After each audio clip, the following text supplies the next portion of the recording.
Y en el contexto de la oración de nuestro Señor Jesucristo, la cruz ya no está lejana, no está en el horizonte, la cruz ya está a pocas horas. Y lo que nosotros podemos ver es que Jesús, en este contexto de su oración, Él no está centrado en sí mismo, Él no centra su oración en Él. Él quiere orar, Él quiere rogar, Él quiere interceder por los que Dios le dio. Y de los 26 versículos que contiene el capítulo 17, 21 versículos Juan registra en la oración de Jesús que la oración del Señor está dirigida a sus discípulos y a los que creerían en Él por el testimonio apostólico. Entonces el amor del Señor derramado por todos sus discípulos en esta oración, bueno, a mí me conmueve y me confronta, porque nosotros generalmente somos primero yo, segundo yo, tercero yo.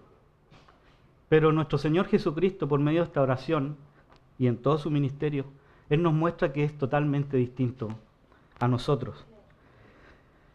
Con toda seguridad, hermanos, en innumerables ocasiones, nuestro Señor Jesucristo elevó su mirada al cielo para orar al Padre. Y en esta ocasión, Dios permitió que esta oración del Señor quedara registrada para que nosotros aprendiéramos cómo debemos dirigirnos a Dios. Orando, por ejemplo, por nuestras familias, orando por la iglesia, por nuestros hermanos primero, por nuestros hermanos en la fe, ya sea localmente, o por nuestros hermanos en la fe que están repartidos por todo el mundo, orando por nuestros pastores, por nuestros ancianos, ministros, por nuestros diáconos. Orar para que se haga la voluntad del Señor. Orar para que todo lo que rogamos nosotros glorifique el nombre del Señor. También esta oración, hermanos, nos enseña profundas verdades teológicas para nuestro crecimiento espiritual y el fortalecimiento de nuestra fe. Como dije anteriormente, Cristo está a pocas horas de ir a la cruz. Dispuesto está el Señor a beber la copa de la ira de Dios. Y lo extraordinario y asombroso es que en vez de estar rogando por sí mismo, Él está rogando por los que el Padre le dio. Hermano, ¿tú has meditado cuando lees este pasaje de las Sagradas Escrituras? ¿Has meditado que si tú has nacido de nuevo y tú eres un fiel discípulo del Señor, esa noche el Señor oró por ti? ¿Has meditado en eso cuando lees? Bueno, y en los 3 versículos que nosotros hemos leído, nos encontramos de lleno con la soberanía de Dios. Jesús nos dejará ver en estos 3 versículos que Dios nos escogió pecadores a nosotros antes de la fundación del mundo. Pero también el Señor nos dejará ver la responsabilidad humana, o sea, cómo los pecadores responden al Evangelio. Entonces comenzaré haciendo la primera pregunta. ¿Por quiénes está orando el Señor? ¿Por quiénes está intercediendo el Señor? Esta predicación la he dividido en 2 secciones. La primera contiene la primera parte del versículo 6 y la segunda parte del versículo 6 y el versículo 7 y el versículo 8. Entonces la primera parte del versículo 6 describe la obra de Dios por los suyos, por los cuales Cristo intercede en oración. Desde el versículo 1 al versículo 5, nosotros sabemos lo que el Señor le pide al Padre. Pero desde el versículo 6 en adelante es por quienes pide al Padre. Entonces, como dije recién, al finalizar el versículo 6 y el versículo 7 y 8, vamos a describir la responsabilidad que tienen aquellos por quienes Cristo intercede. Cristo intercede por sus discípulos, que fueron escogidos por el Padre y han evidenciado creer en Él y han confirmado esa elección debido a su obediencia. El Señor Jesucristo está orando por aquellos a quienes Él ha manifestado el nombre del Padre, sobre los cuales Él ha revelado el nombre de Dios. Por ellos el Señor está orando. Por lo tanto, esto nos debe llevar a comprender a nosotros, hermanos, lo que Él hizo por los escogidos, me refiero a Jesús, lo que Él hizo por los escogidos. La obra de Jesús en este mundo era manifestar la gloria de Dios a los suyos. La gloria invisible de Dios, porque nosotros no podemos ver a Dios. Nosotros no podemos verlo. Pero Cristo es quien nos revela la gloria de Dios en este mundo físico, en esta creación. La manifestación más grande de Dios, hermanos, en la tierra fue su Hijo Jesús. Dios habitando en una naturaleza humana. Juan registra en el capítulo 14, versículo 9, el Señor Jesús dijo lo siguiente. Jesús le dijo, tanto tiempo hace que estoy con ustedes y no me has conocido, Felipe. El que me ha visto a mí, ha visto al Padre. El que me ha visto a mí, el que ha visto mi rostro, el que ha visto mis manos, el que ha visto cómo les hablo, lo que les hablo, cómo les miro, ha visto al Dios invisible y su gloria. Juan capítulo 12, verso 45, el Señor dice, y el que me ve, ve al que me envió. Y luego se registra en cartas que están en el Nuevo Testamento, por ejemplo, la carta que escribió el apóstol Pablo a los Colosenses en el capítulo 1, verso 15. Pablo, refiriéndose de Jesús, dice lo siguiente, que Él es la imagen del Dios invisible, el primogénito de toda creación.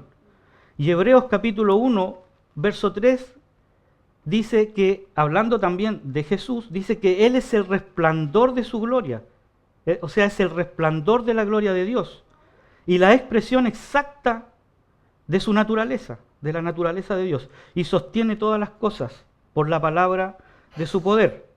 Y el propio Juan escribe en el capítulo 1 de este Evangelio, en el versículo 14, dice que el Verbo, el Logos, se hizo ser humano y habitó entre nosotros y vimos su gloria como del unigénito del Padre, lleno de gracia y de verdad. Vimos su gloria, dice Juan, como del unigénito del Padre. Era necesario ver la gloria del Hijo, era necesario. Por eso Juan, en este mismo capítulo, en el capítulo 1, en el versículo 18, dice, nadie ha visto jamás al Padre, el unigénito Hijo que está en el seno del Padre, Él le ha dado a conocer. Hermanos, Jesús ha hecho brillar la gloria de Dios en este mundo físico, como dije anteriormente. Jesús, desde su humanidad, ha hecho visible la majestuosa gloria de Dios. Juan, en el capítulo 17, en el versículo 5, dice, glorifícame a tu lado con aquella gloria que tuve contigo antes que el mundo existiera. Dios Padre y Dios Hijo comparten la misma gloria. Y aquí en el versículo 6 dice, he manifestado tu nombre. He manifestado tu nombre. Y esto podemos conectarlo con el versículo 4, en donde Jesús dijo, yo te he glorificado en la tierra. Yo te he glorificado en la tierra. Yo he manifestado tu nombre. Esta gloria, hermanos, está unida a la palabra nombre. No perdamos de vista eso. He manifestado tu nombre. Jesús está diciendo, Padre, he manifestado la totalidad y plenitud de todos tus atributos. He manifestado tu santidad, he manifestado tu amor, tu soberanía, tu bondad, tu fidelidad, tu gracia, tu misericordia, tu poder. Todo lo que te define, Padre, así lo he hecho, dijo el Señor. Cuando Jesús dice, he manifestado tu nombre, tu gloria, Él lo hace integrando la totalidad de su ministerio. Eso quiere decir que incluye el sufrimiento de la cruz y la resurrección victoriosa de nuestro Señor. ¿Qué quiero decir con esto, hermanos? Que la misión de Jesús de redimir a los escogidos manifiesta toda la gloria de Dios. Por lo tanto, si tú quieres ver la gloria de Dios y saber de su amor, conocer el amor y su misericordia, tienes que contemplar a Jesús muriendo en la cruz. Yo lo he dicho en ocasiones anteriores, que la manifestación del amor de Dios más grande que ha habido sobre la faz de la tierra es el Creador muriendo por sus criaturas. Porque contemplando a Jesús muriendo en la cruz podemos ver la gloria de Dios traducida en un amor incomparable y en una misericordia y en una gracia sin límites para todos los que buscan perdón a sus pecados.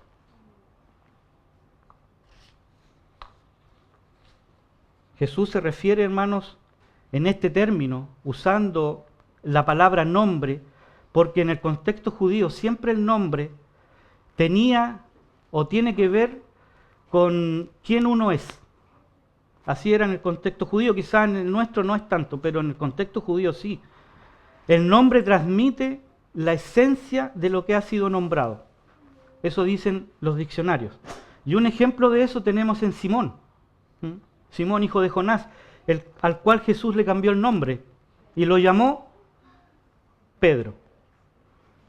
Cuando Dios se aparece a Moisés, Moisés le pregunta a Dios, ¿se recuerdan? ¿De parte de quién digo que soy enviado? Si me preguntan tu nombre, ¿qué le digo al faraón? Y Dios le dice, mi nombre es Yo soy el que soy. Y podemos ver que en el Antiguo Testamento Dios muestra destellos de la gloria de su nombre. Cuando, por ejemplo, saca a su pueblo desde Egipto, el Señor asombra con su poder y glorifica su nombre. Por ejemplo, cuando Él abre el mar y su pueblo cruza. Cuando Dios alimenta y les da de beber en medio del desierto a su pueblo de formas milagrosas. De noche los cubría una nube. De día los cubría una nube y de noche los guiaba y los iluminaba una columna de fuego. Dios reveló parte de sus atributos, pero todo eso, hermano, todo eso fue una porción, fue una muestra de la gloria de su nombre, porque nada se compara con la gloria revelada por Cristo, nuestro Señor. Porque es Cristo quien revela la gloria de Dios. Todo lo que el nombre de Jehová significa, Cristo lo revela. Y el Señor dice, he acabado la obra que me diste que hiciera, Padre. He manifestado tu nombre a los hombres que del mundo me diste. He revelado todos tus atributos. He dado a conocer a los que me diste quién yo soy. Yo soy la luz verdadera que emana del trono tuyo, Padre. Yo soy la palabra eterna y te he dado a conocer a los hombres que del mundo me diste. Les quiero pedir que me acompañen al libro de Isaías, en el capítulo 52, verso 6. Isaías escribe lo siguiente. Isaías 52, verso 6. Dice, por tanto mi pueblo sabrá mi nombre. Por esta causa, dice, en aquel día. Porque yo mismo que hablo, he aquí, estaré presente. Ese día mi pueblo sabrá mi nombre. En aquel día mi pueblo sabrá mi nombre. Con la obra, muerte y resurrección de mi unigénito Hijo, dice el Señor. Ese día sabrán lo que significa mi nombre, lo que yo soy. Porque la misión de Jesús es revelar a los redimidos el nombre de Dios, y el Señor lo hizo cabalmente.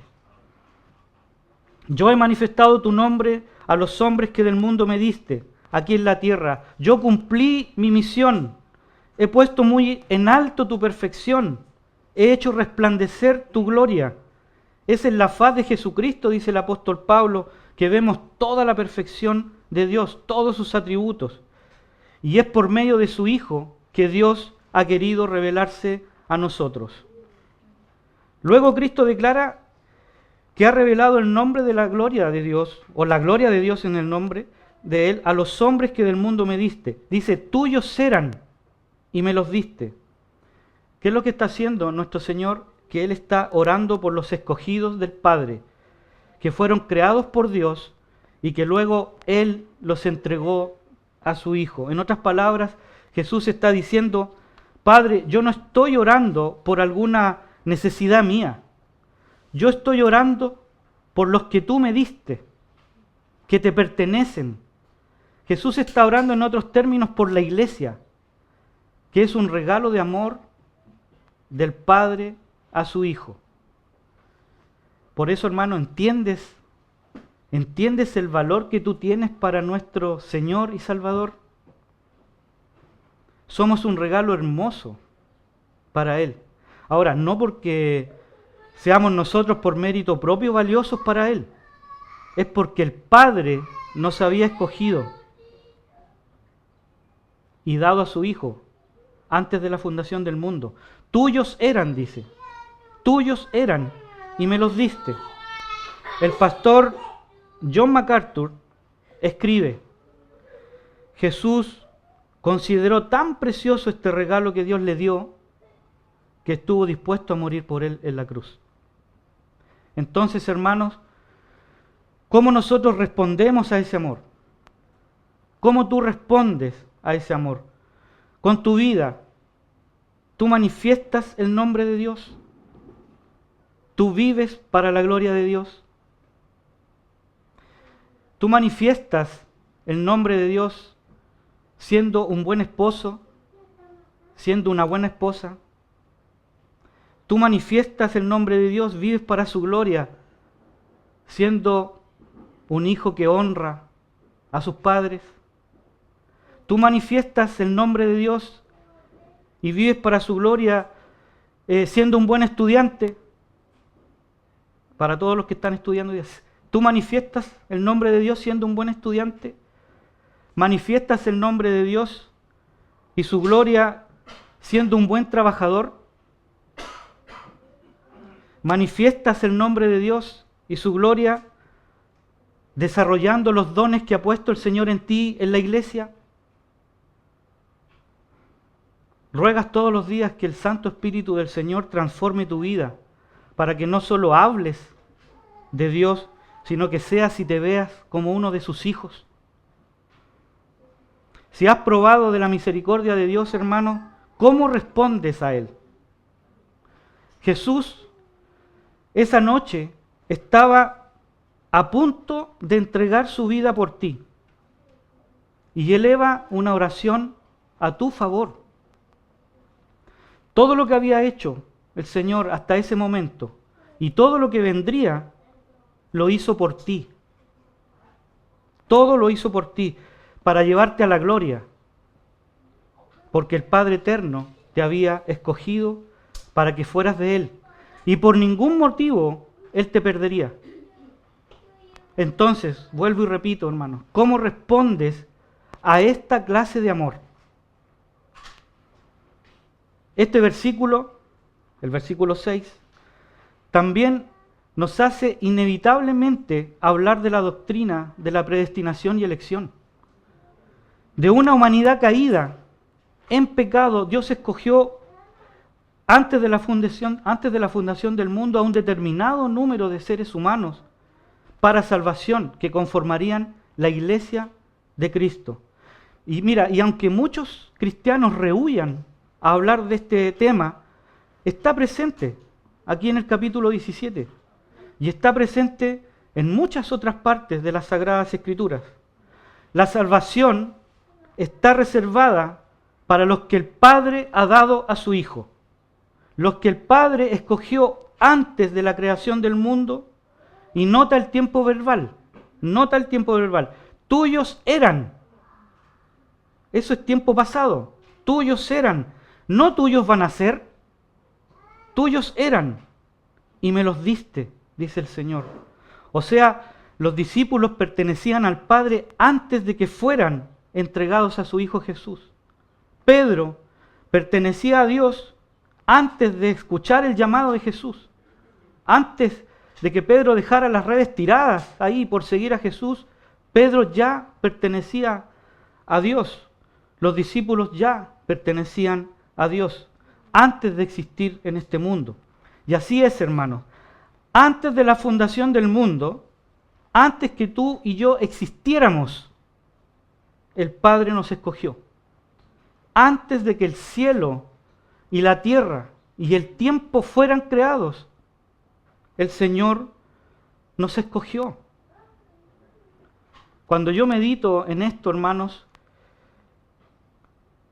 en realidad no hay palabras en el lenguaje humano para que nosotros podamos expresar nuestra gratitud. No hay. En ningún lenguaje humano, en el idioma que sea, se acaban las palabras para nosotros manifestar nuestra gratitud cuando meditamos que aún no existíamos y nuestro Padre Eterno ya había anotado, escrito nuestro nombre en el libro de la vida. Se acaban las palabras, hermanos. No hay palabras para expresar esa gratitud al Señor. Normalmente la gratitud termina siendo expresada con lágrimas. No hay otra forma de expresar la gratitud al Señor cuando uno medita en esto. Entonces, cuando tú vinieras a existir en este mundo, en algún momento de tu vida, Dios Padre te entrega a su Hijo y Él te recibe lleno de amor y te redime y te salva. Dios es soberano. Todo es y ocurre por su propósito y sus propósitos, que son todos infalibles.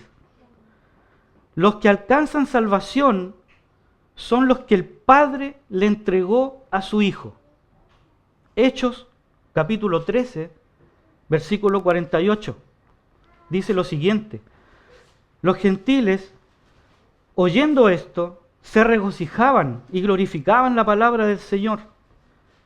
Y escucha esto: y creyeron todos los que estaban ordenados para vida eterna. ¿Cuándo fueron ordenados para vida eterna? Antes de la fundación del mundo. Tuyos eran, dice el Señor, tuyos eran y me los diste. Efesios capítulo 1, verso 4. Según nos escogió en Él antes de la fundación del mundo, tuyos eran. Romanos capítulo 8, verso 29. Porque a los que antes conoció, también los predestinó. ¿Cuándo los conoció? Antes de la fundación del mundo, tuyos eran. Los predestinó, dice, para que fuesen hechos conforme a la imagen de su Hijo. La segunda carta de Timoteo, capítulo 1, verso 9. Quien nos salvó y llamó con llamamiento santo, no conforme a nuestras obras, sino según el propósito suyo y la gracia que nos fue dada en Cristo Jesús antes de los tiempos de los siglos. Hermanos, nuestra salvación se debe única y exclusivamente a la gracia y misericordia del Padre que nos escogió antes de la creación del mundo y llevada a cabo por su Hijo Jesús mediante su muerte en la cruz. De lo contrario, hermanos, nosotros seguiríamos muertos en nuestros delitos y pecados. Dios, por medio de su Hijo, nos dio vida espiritual. Dios nos rescató del reino de las tinieblas y Dios nos trasladó al reino de su amado Hijo. Hermanos, en la oscuridad de nuestra vida, porque así fue, en la oscuridad de nuestra vida, nuestro Señor Jesucristo, en su maravilloso amor, atravesó esa oscuridad, nos sacó de ella, nos libertó del pecado y nos dio nueva vida El Dios eterno dejó su gloria y se vistió de mi pecado y de tu pecado. Murió en la cruz, pagó nuestra deuda. El Rey de Reyes y Señor de Señores te libertó. Debemos preguntarnos entonces, hermanos, ¿hicimos algo nosotros? ¿Pusimos algo de nuestra parte de mucho valor para obtener estas maravillosas bendiciones? Hermanos, lo único que teníamos para ofrecerle al Señor era nuestro pecado. Nada más. Entonces, después de lo expuesto, ¿alguien aún puede creer que Dios puso el 50% y nosotros el otro 50%? Si hay alguien que piensa así, o los que piensan así, deben exponer sus pensamientos a la luz de las Escrituras. Porque si alguien piensa así, quiere decir que las palabras de nuestro Señor Jesucristo en la cruz, cuando Él dijo, consumado es, no alcanzó para redimirnos. Algo faltó para redimirnos. Entonces, si alguien piensa así, está deshonrando la cruz de Cristo, porque cuando dijo el Señor consumado es, la obra quedó consumada. La obra de redención quedó consumada. Es solo por Él que nosotros podemos alcanzar salvación. Nada nosotros podemos agregar para ser salvos. Entonces no deshonremos la cruz de Cristo. Los que piensan así, yo los invito a salir de su orgullo y rendirse a las evidencias de la palabra del Señor. Juan capítulo 6, verso 37. Todo lo que el Padre me da, vendrá a mí, y el que a mí viene, no le echo fuera. O sea, ninguna persona que el Padre escogió antes de la fundación del mundo y le entrega al Hijo se pierde. Y todos los que vienen al Hijo, Él los salva y no pierde a nadie. Juan capítulo 6, verso 44. Ninguno puede venir a mí si el Padre que me envió no lo trajere, y yo lo resucitaré en el día postrero. Entonces, todos los que el Padre escogió, el Hijo redime. Todos los que el Padre escogió. El Hijo no redime a nadie que el Padre no haya escogido.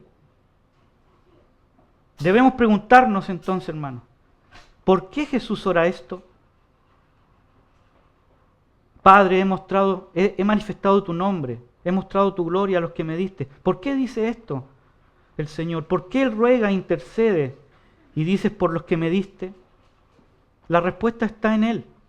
Él dice, porque son tuyos, porque tuyos eran y me los diste, por eso ruego por ellos. Cristo no ruega por el mundo.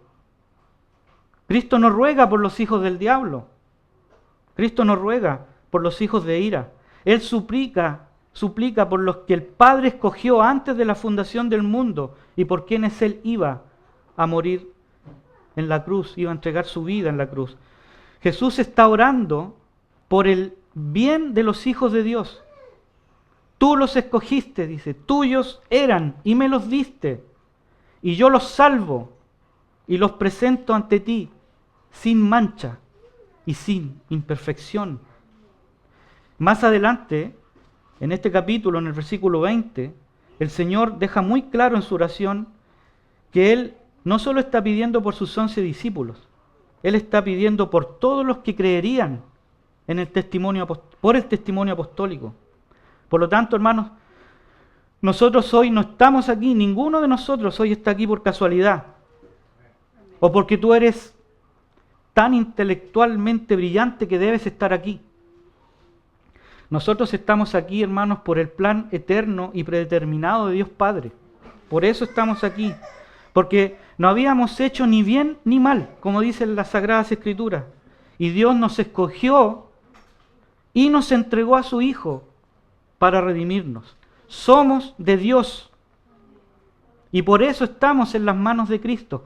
Entonces, hermanos, es absurdo pensar que podemos perdernos.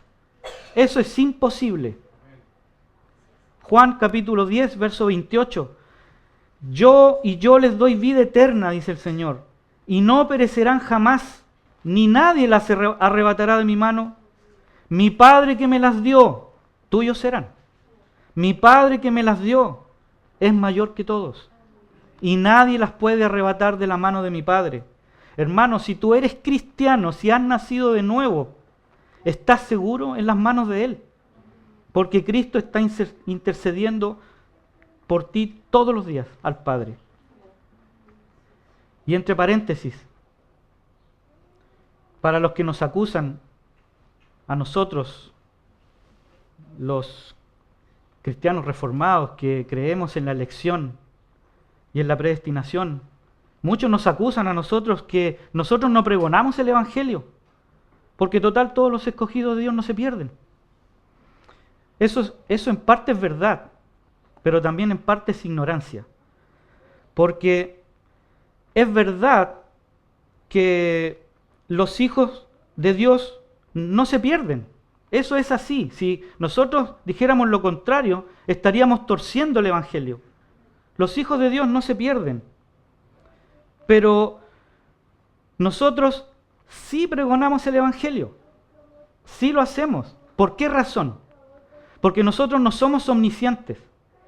Nosotros no sabemos quién es oveja y quién es cabrito. Nosotros no sabemos a quién el Señor escogió antes de la fundación del mundo y a quién no. Solo eso Dios lo sabe. Por eso, el mandamiento de nuestro Señor es ir y hacer discípulos. Y Pablo dice que le agradó a Dios salvar a los creyentes por la locura de la predicación. Por eso nosotros sí pregonamos el Evangelio y por eso llamamos a todos los hombres al arrepentimiento, porque nosotros no sabemos quién es quién y cumplimos así con el mandamiento del Señor. Al finalizar el versículo 6, Jesús describe ahora a los escogidos. Dice el versículo 6, dice: tuyos eran y me los diste, y han guardado tu palabra. Han guardado tu palabra. Entonces aquí nos encontramos con esta verdad que muchas veces nos es difícil de entender a nosotros, que Dios es soberano, pero el hombre es responsable. Dios controla todo, nada es casualidad, pero el hombre es responsable de hacer lo que estime conveniente hacer, de acuerdo a cómo es su naturaleza. Vas a hacer lo correcto si has nacido de nuevo, y vas a hacer lo incorrecto si no has nacido de nuevo, y tú eres responsable. Dios nos ha escogido, hermanos, nos ha predestinado y nos ha justificado, pero nosotros no quedamos en piloto automático. No somos como los pilotos cuando despegan el avión y cuando llegan a una determinada altura, el piloto y el copiloto se miran y apretan el switch de piloto automático. Nosotros no somos así.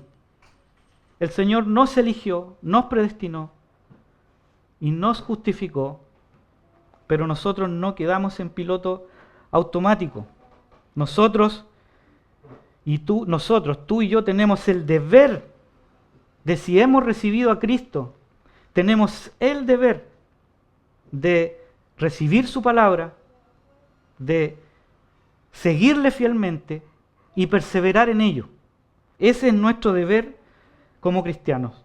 Por lo tanto, lo que resta del versículo 6 y el versículo 7 y 8, yo lo voy a abordar ahora desde la perspectiva de la responsabilidad humana.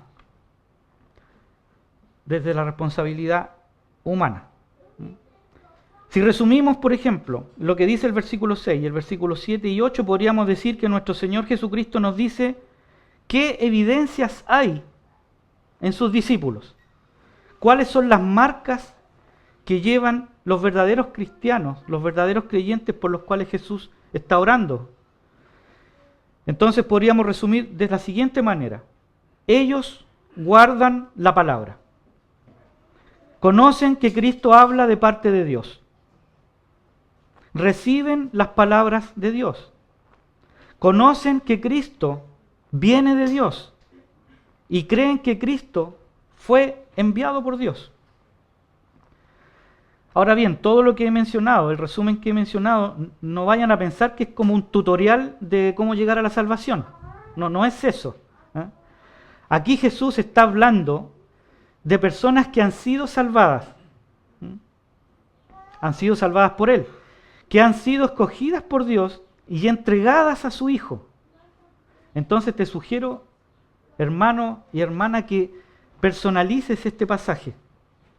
Y personalices lo que yo voy a decir. Y hazte la pregunta: si Cristo solo intercede y ora por los que Él dice aquí, ¿estas características me describen a mí? ¿Te describen a ti estas características? El Señor dice: han guardado tu palabra. Cristo entonces ora e intercede por los que atesoran su palabra, los que guardan su palabra. Y la palabra que está usando aquí Juan es logos. Es la misma palabra que usa en el capítulo 1, cuando dice: en el principio era el verbo, en el principio era el logos, y el logos, el verbo, era con Dios, y el verbo era Dios. Esa palabra en griego es la que usa Juan aquí, en el versículo 6. Y han guardado tu logos, han guardado tu verbo, han guardado tu palabra. Entonces, Él está diciendo que a los que Él se ha manifestado, guardan su logos, han recibido el mensaje del Evangelio. El logos se hizo ser humano, el verbo se hizo ser humano, y eso es lo que está diciéndonos Juan aquí, que el mensaje del Evangelio para la humanidad es Cristo. Y los verdaderos discípulos abrazan a Cristo, abrazan su Evangelio, porque Cristo es el Evangelio, es la voluntad revelada de Dios. Y los verdaderos cristianos, como dije, lo guardan y lo atesoran en su corazón. De hecho, Cristo, su Evangelio, debe ser el mayor tesoro para nosotros. El Señor nos está afirmando aquí, no que le obedecemos perfectamente. No está diciendo eso aquí el Señor. Él lo que está haciendo, está marcando la diferencia, podríamos decirlo de esa manera, entre los que han recibido el Evangelio, los que han recibido a Cristo y los que no. Un contraste de eso, por ejemplo, tenemos en Pedro y Judas. Pedro siguió a Cristo, abrazó el Evangelio, se aferró de Jesús. Judas no. Ahora bien, los 11 no eran perfectos, pero ellos guardaron la palabra, el mensaje de Dios. No entendían del todo, pero ellos siguieron a Cristo. Aunque no entendían del todo, ellos siguieron a Cristo, guardaron el Evangelio. Entonces, pregunta para nosotros de nuevo, para ti y para mí. ¿Has guardado la palabra? ¿Has guardado el Evangelio?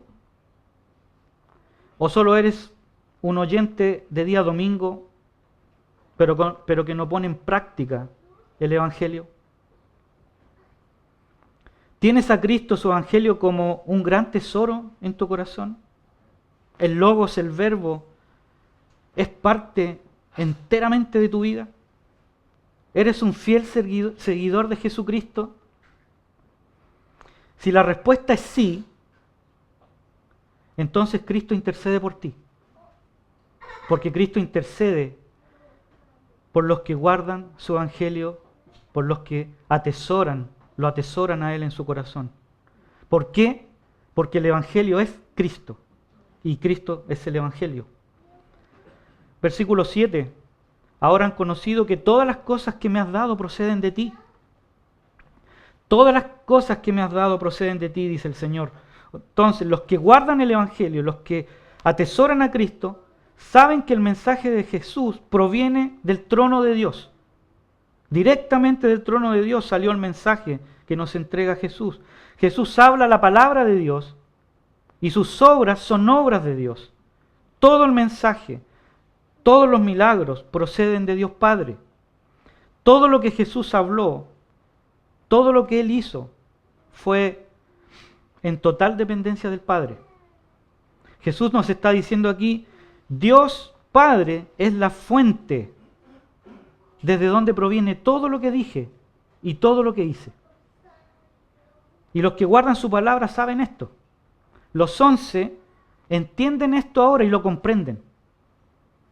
Los discípulos recién ahora comenzaron a entender la misión del Padre que le había encomendado a Jesús. Porque antes que el Señor fuera a la cruz, como hemos visto en exposiciones anteriores, ellos no entendían todas las palabras o todas las enseñanzas que el Señor les transmitía. Pero ellos creían, y creían sinceramente.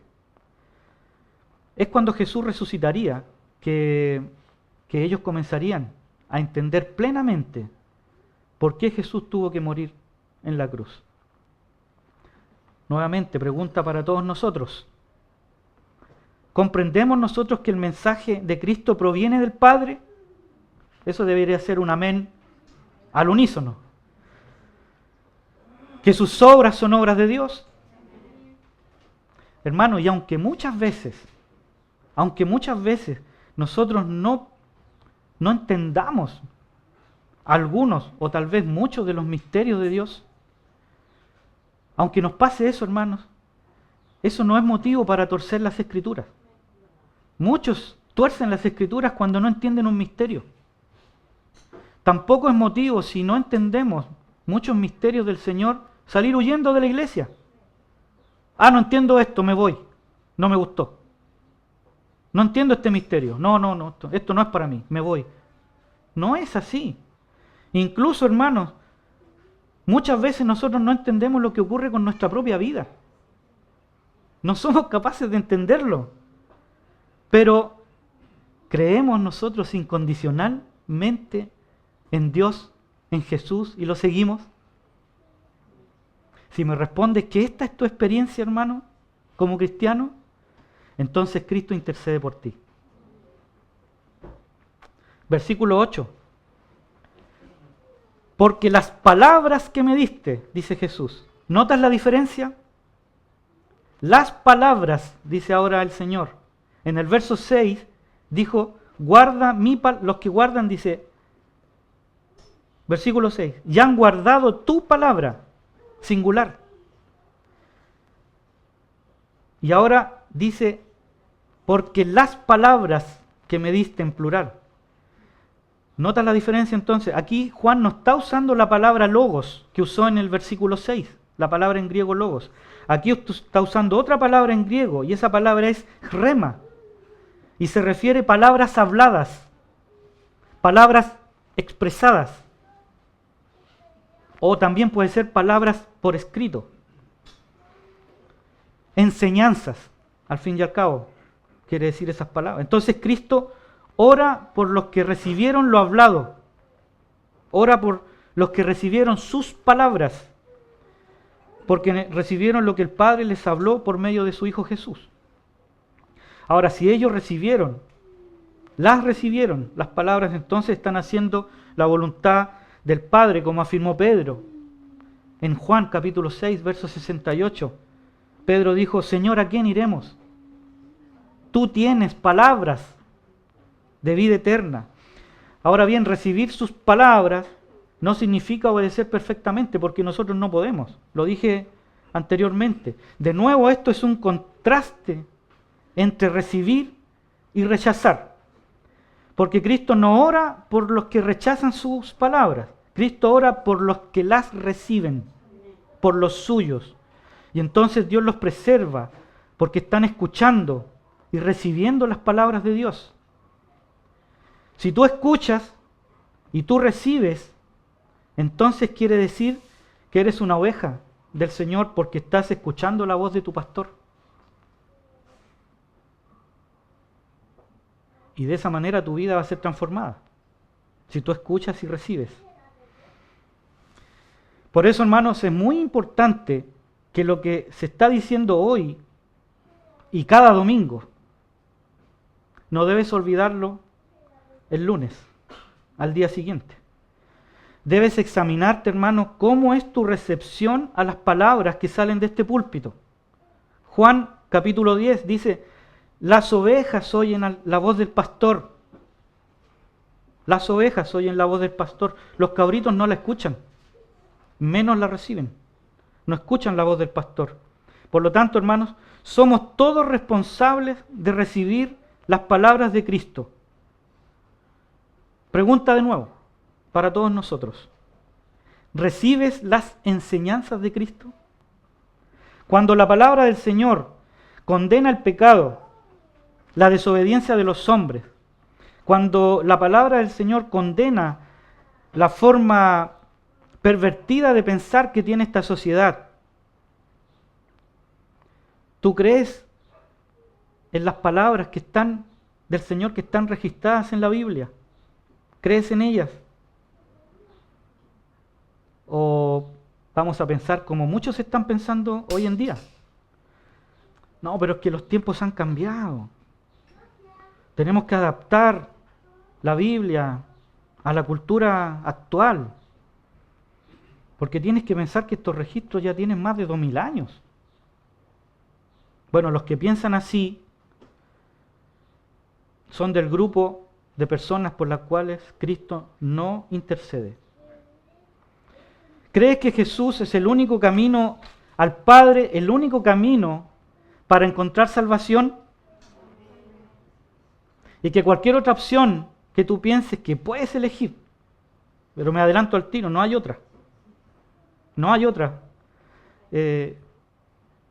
No sé, método para que tú puedas ser salvo. No hay otro. No hay otra opción para que tú elijas para justificarte. Todas, si no es Jesús, te llevan irremediablemente a la perdición eterna. ¿Crees las palabras de Jesús cuando dice que si amas más a padre, a madre, a hijos, que a Él, no puedes ser su discípulo? ¿No eres digno de Él? ¿O piensas que Jesús exageró? No, Jesús llevó demasiado lejos las cosas. Cuando Cristo te llama a negarte a ti mismo, tomar tu cruz y seguirle, ¿recibes esas palabras como verdaderas? ¿O tu orgullo y tu egoísmo es primero y Cristo después? Si es así, estás rechazando las palabras del Señor tal cual lo hace el mundo, tal cual como las rechaza el mundo. ¿Por qué? Porque tú no estás dispuesto a llegar tan lejos si no recibes las palabras del Señor. Cristo ora, intercede por los que recibimos sus palabras. No solo las escuchamos, las recibimos. Hermanos, venir aquí a escuchar y no recibir es perder el tiempo. Mira, ya no es bueno perder el tiempo en la cotidianidad de tu vida. Ya no es bueno perder el tiempo. Cuando tienes que hacer algo, preferir la ociosidad antes de hacer algo, eso ya no es bueno, perder el tiempo. Perder el tiempo en cosas que no aprovechan para nada. Hoy día la gente pierde mucho el tiempo. Pierde mucho el tiempo haciendo cosas que no convienen, como dije. Los jóvenes hoy día pierden mucho el tiempo en los famosos juegos de video, juegos, ya no sé cómo llamarle, yo ya me quedé en el pasado. Pierden mucho tiempo. Se pierde mucho tiempo frente a la computadora, viendo y cosas que no convienen. Por eso dije que ya es triste perder el tiempo en la cotidianidad de tu vida. Pero venir aquí, a la congregación de los santos, de los justos, venir aquí a escuchar y no recibir la palabra que está saliendo de aquí, eso es grave, hermano. Es la pérdida de tiempo más grave. Porque no estás tomando en serio el nombre de Dios. Cristo dice, he manifestado tu nombre, Señor. Y tú no estás tomando en serio el nombre de Dios. Le costó morir al Señor para manifestar el nombre de su Padre aquí. Y yo no tomo en serio el nombre del Señor. Vengo a perder el tiempo a la congregación. Escucho, pero no recibo. Eso es grave, hermanos. Es muy grave. Que no haya ese sentir en ninguno de nosotros. Los que recibimos su palabra, sus enseñanzas, entonces somos los que manifestamos el nombre de Dios en el medio en que nos desenvolvemos. Y ahora, podemos equivocarnos, sí, y de hecho nos vamos a equivocar. Podemos, hermanos, aunque guardemos la palabra del Señor y la recibamos, la escuchemos y la recibamos, vamos a equivocarnos. Y nos equivocamos a menudo. En algún momento nosotros vamos a ofender la santidad de nuestro Dios. En algún momento vamos a olvidarnos que nuestro Padre Eterno nos adoptó en su familia y que esa adopción le costó la sangre a nuestro Señor. Así somos los seres humanos. En algún momento nos olvidamos de eso y pecamos. Pero el Señor, en su infinita misericordia, en su infinita gracia, Él intercede por nosotros. Hijitos, si alguno hubiere pecado, abogado tenemos a Jesucristo el justo. ¿Por qué razón? Porque nosotros atesoramos las enseñanzas, las palabras de nuestro Señor. Y esa es una marca que lleva cada cristiano que ama al Señor y ha recibido sus palabras. El Señor dice: han conocido verdaderamente que he salido de ti. Ahora Jesús nos dice que no solo es conocer su evangelio, sus enseñanzas, es más que conocer las obras de Cristo, es conocer que Jesús salió de Dios. Y alguien puede encontrar fácil de entender que Jesús, todo lo que habla y todo lo que hace procede de Dios. Porque la Biblia registra que muchos han hablado en nombre de Dios. Moisés habló en nombre de Dios, los profetas hablaron en nombre de Dios y los apóstoles hablaron en nombre de Dios. Pero Jesús aquí dice además que los discípulos, los verdaderos discípulos, afirman que Jesús salió de Dios. Afirman que Jesús es eterno, que es preexistente, que es Dios. Jesús no es un buen hombre y nada más. Él es el Creador y que vino a su creación con una misión encargada por el Padre, y era manifestar la gloria del nombre de Dios a los redimidos. Luego enfatiza que los verdaderos discípulos han creído que el Padre envió a su Hijo. Los verdaderos discípulos comprenden Juan capítulo 3, verso 16. Creen que Jesús fue enviado por el Padre para rescatarnos de la esclavitud del pecado y para darnos vida eterna. Hermanos, ¿crees tú que Jesús murió por ti? Hermano, no sientas temor de decir un amén lleno de gratitud. No sientas temor de expresar tu amén. Cristo murió por ti. No tengas temor, hermano, de expresar alabanzas y júbilos en medio de la congregación. No tengas temor de eso, hermano. Eso no es monopolio de alguna denominación o de algún grupo religioso. Tú puedes expresarte libremente en medio de la congregación y contestar con un amén al unísono, cargado de gratitud. ¿Cristo murió por ti? ¿Crees eso? Amén. Este es el centro de la teología, hermano. Si alguien te pregunta a ti, ¿qué sabes de teología tú? Puedes responder: si algo sé de teología, es que Cristo murió por mí, hermano. Si algo sé de teología es que Cristo murió por mí. Y créeme, no necesitas saber mucho más. Solo vivir en respuesta al amor de Dios todos los días de tu vida. Si es así, Dios te escogió antes de la fundación del mundo y te entregó a su Hijo para redimirte. Y nada ni nadie podrá separarte de su amor. Porque Él todos los días intercede por ti, oró por ti esa noche y hoy sigue intercediendo por ti ante el Padre. Si tú eres un fiel discípulo del Señor, esa noche, hace 2000 años, el Señor oró por ti. Para terminar, hermanos, quiero decir lo siguiente. Si hay alguien aquí que aún es indiferente a la obra redentora de Cristo Y vienes aquí para calmar tu conciencia. Cumplí con venir. O peor aún, vienes obligado. Déjame decirte con todo el amor que pueda, déjame decirte que estás en pecado. Que en ese estado no tienes forma de alcanzar vida eterna. En ese estado estás y estarás eternamente separado de Dios. Tú necesitas urgentemente de Cristo. No tienes otra forma de conocer la grandeza y la misericordia de Dios. Porque es solo en Jesucristo en quien puedes encontrar perdón. Solo Él te puede limpiar de tu pecado.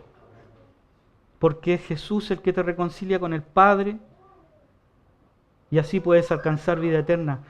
Nunca vas a llegar al cielo sin Cristo. Por lo tanto, debes venir urgentemente a Jesús en arrepentimiento y fe.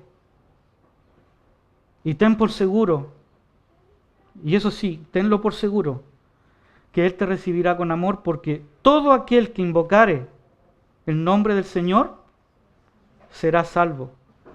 Entonces serás parte de la iglesia de Cristo, de la congregación por la cual Cristo intercede ante el Padre.